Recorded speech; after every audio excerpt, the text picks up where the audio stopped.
నిన్న కరీంనగర్లో బీజేపీ నాయకులు మరియు బీఆర్ఎస్ నాయకులు ఒకరికొకరు నోటికి వచ్చినట్లు మాట్లాడుకొని చివరికి తన్నుకునే పరిస్థితి దాకా పోయిన సంఘటన మనం చూసినాం. ఇది నిజంగా ప్రజాస్వామ్యంలో అత్యంత దారుణం. ప్రజల చేత ఎన్నుకోబడ్డ ప్రజాప్రతినిధులు హుందాగా గౌరవంగా ఉంటే చాలా మంచిది. కానీ రెండు పార్టీలకు చెందినటువంటి నాయకులు కూడా ఆ హుందాతనాన్ని మర్చిపోయి ఒక వీధి రౌడీల్లాగా కొట్టుకున్నటువంటి సంఘటన చాలా దురదృష్టకరం. నిజంగా కూడా కాంగ్రెస్ పార్టీ ఇట్లాంటి దాడుల్ని ప్రోత్సహించదు, తీవ్రంగా ఖండిస్తున్నాం. ఇంకొకసారి జరిగితే ఎట్టి పరిస్థితుల్లో కూడా ప్రభుత్వం ఉపేక్షించదు. మా ప్రభుత్వం అధికారంలోకి వచ్చినాక ముఖ్యంగా బీఆర్ఎస్ ఎమ్మెల్యే పాడి కౌశిక్ రెడ్డి యొక్క ప్రవర్తన చాలా నీచాతి నీచంగా ఉంది. ఆయన ప్రవర్తన మొదటి నుంచి కూడా చాలా హెచ్చరిస్తున్నాం. వారి అగ్రనాయకులు కూడా అనేక సార్లు చెప్పడం జరిగింది. కేసీఆర్ గారు కావచ్చు, కేటీఆర్ గారు కానీ ఇట్లాంటి నాయకులను ప్రోత్సహించకండి.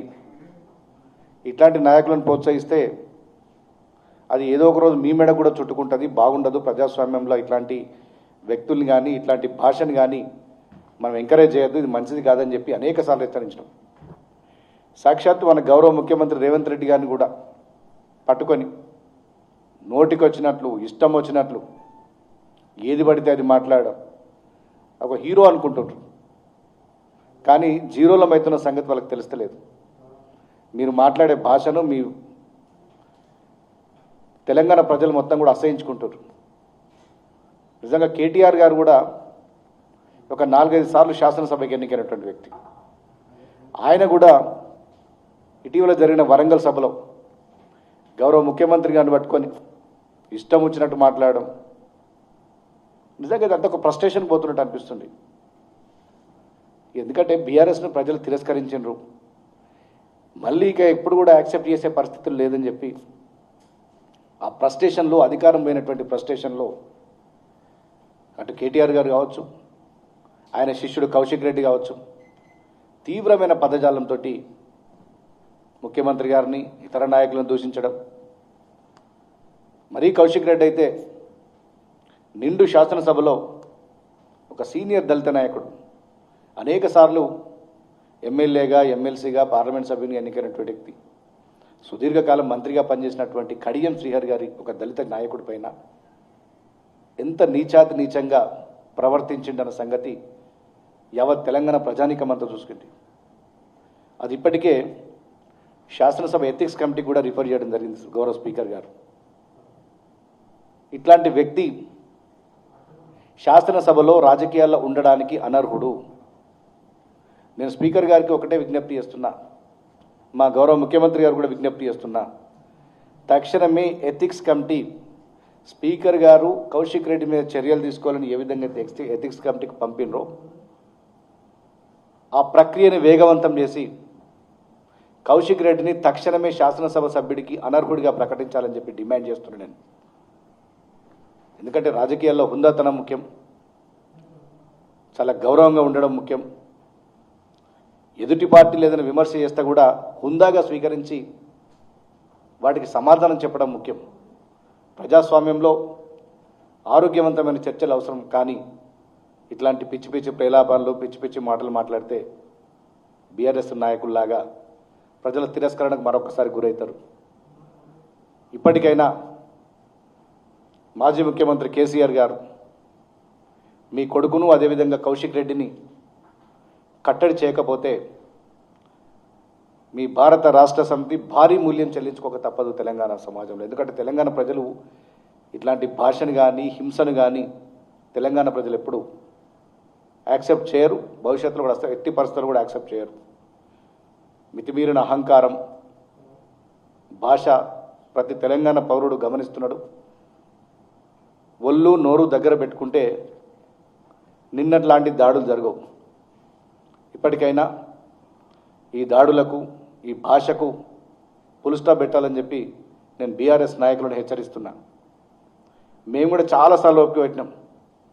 మా ముఖ్యమంత్రి గారు మమ్మల్ని ఎప్పుడు కంట్రోల్ చేస్తుంటాడు. వాళ్ళు ఏమైనా మాట్లాడుకొని ప్రజలన్నీ చూస్తారు, మనం సంయమనం పాటించాలి, హుందాగా ఉండాలని చెప్పి మా ముఖ్యమంత్రి రేవంత్ రెడ్డి ఎప్పుడు మాకు చెప్తుంటారు. మాకు కూడా ఓపిక అనేక సార్లు ఉండదు, అన్నిసార్లు కూడా ఓపిక ఉండదు.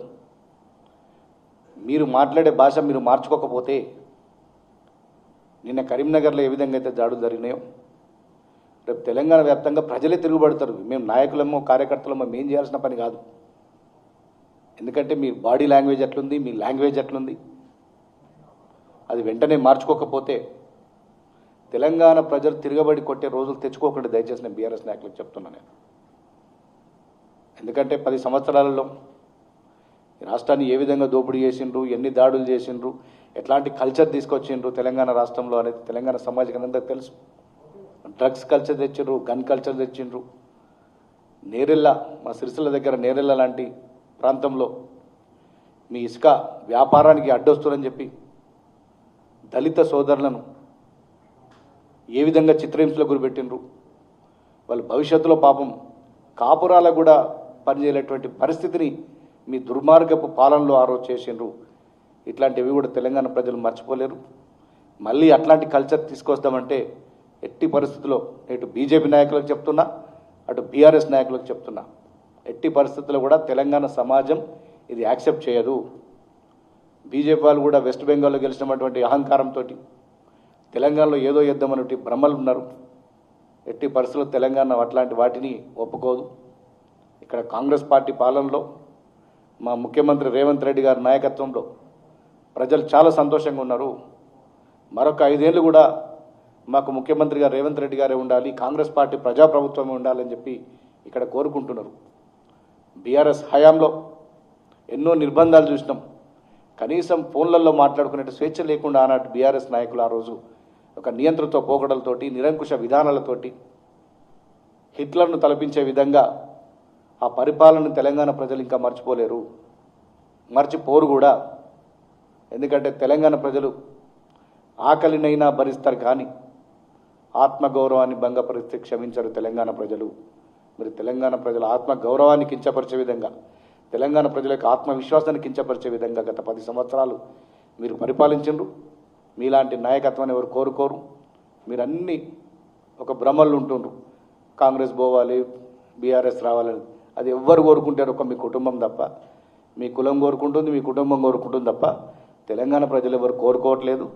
తెలంగాణ ప్రజలందరూ కూడా మళ్ళీ కాంగ్రెస్ ప్రజా పాలన కావాలి, రేవంత్ రెడ్డి మళ్ళీ ముఖ్యమంత్రి కావాలి, సంక్షేమ పథకాలు ఈ విధంగా కొనసాగించాలంటే రేవంత్ రెడ్డి గారు మరో 10 ఏళ్ళు ఈ రాష్ట్రానికి ముఖ్యమంత్రిగా ఉంటే మాకు ఈ రాష్ట్రం బాగుపడుతున్న భావనలో తెలంగాణ ప్రజలు ఉన్నారు.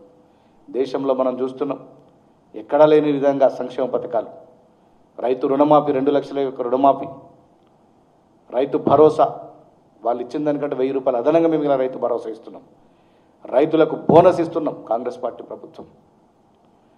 ఇలా ప్రతి ఇంటికి కూడా ఉచిత విద్యుత్ ఇస్తుంది కాంగ్రెస్ పార్టీ ప్రభుత్వం. ప్రతి ఇంటికి రేషన్ కార్డు ఇచ్చింది కాంగ్రెస్ పార్టీ ప్రభుత్వం. 10 ఏళ్ల మీ దుర్మార్గ పాలనలో ఒక పేదోడికి ఒక ఇల్లు కట్టించినటువంటి పాపాన మీరు పోలేదు. మేము ఇలా ప్రతి గ్రామంలో ఇల్లు కట్టిస్తున్నాం, ఇంటింటికి సన్నబియ్యం ఇస్తున్నాం, నిరుద్యోగులకు ఉద్యోగాలు ఇస్తున్నాం. మీరు చేసిన సంక్షేమ పథకాలను అమలు చేస్తూనే మేము అదనంగా అనేక సంక్షేమ పథకాలు, మహిళలకు ఫ్రీ బస్ జర్నీ, ఇట్లాంటి ఎన్నో సంక్షేమ పథకాలని తెలంగాణ ప్రజలకు అందిస్తున్నాం. తెలంగాణ ప్రజలు ముమ్మాటికి కాంగ్రెస్ వైపే ఉన్నారు, కాంగ్రెస్ వైపే ఉంటారు భవిష్యత్తులో కూడా.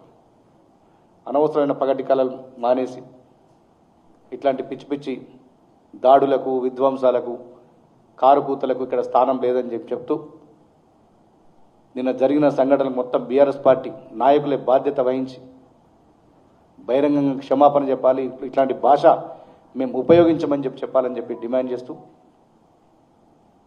నిన్నటి జరిగిన దాడిని పూర్తిగా ఖండిస్తున్నాం. నేను ఇప్పుడు కొంతసేపట్లో డీజీపీని కూడా కలిసి, నేను కరీంనగర్ జిల్లా కాంగ్రెస్ అధ్యక్షునిగా ఉన్నా కాబట్టి ఆ దాడి మీద డీజీపీ గారిని కలిసి స్వయంగా వివరించి ఇట్లాంటి మళ్ళీ పునరావృతం కాకూడదు, ఈ తెలంగాణ రాష్ట్రంలో ఇట్లాంటి దాడులకు స్థానం ఉండకూడదని చెప్పి డీజీపీ గారిని కూడా తొందరలో నేను కలవబోతున్నాను. ఇలా బీఆర్ఎస్ వాళ్ళు ఏదో చాలా గొప్ప కార్యం చేసినట్టు రేపు కరీంనగర్ బంద్కు పిలుపునిచ్చారు.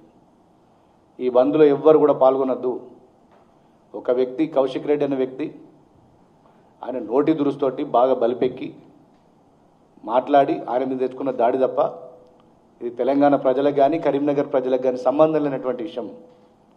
ఎట్టి పరిస్థితుల్లో కూడా బంద్లో ఎవ్వరూ పాల్గొనొద్దు, మీ పనులు మీరు చేసుకోండి అని చెప్పి నేను కరీంనగర్ జిల్లా ప్రజలకు కూడా చెప్తున్నా.